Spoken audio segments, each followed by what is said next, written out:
Hola, yo soy Aaron. Yo soy Cayo. Yo soy Gloria. Yo soy Iker. Yo soy Judith. Y os presentaremos las migraciones forzadas.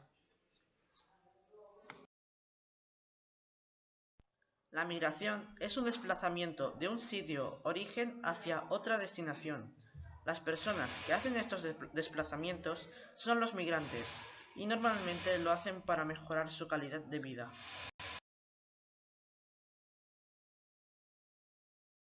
Los migrantes forzados. Los migrantes forzados son las personas que han de huir por violencia generalizada. En caso de migraciones forzadas distinguimos tres categorías: refugiados, desplazados y solicitando un asilo, que quiere decir que piden una casa. Los refugiados son personas que tienen que huir por miedo de ser perseguidos por la raza, religión, nacionalidad o diferentes opiniones políticas, porque un país no les da protección.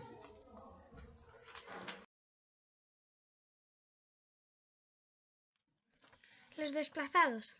Los desplazados son personas como los refugiados, que han tenido que dejar su casa por motivo de violencia, guerra u otras causas, pero en este caso viajan por su país.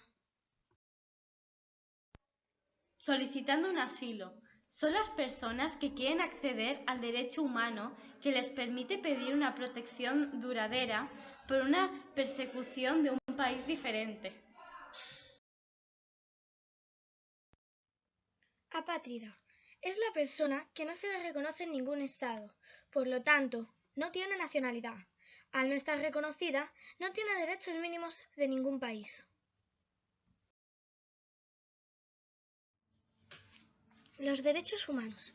Los derechos humanos son los derechos básicos que tenemos las personas sin contar de dónde vivimos, a dónde vamos o qué color de piel tenemos.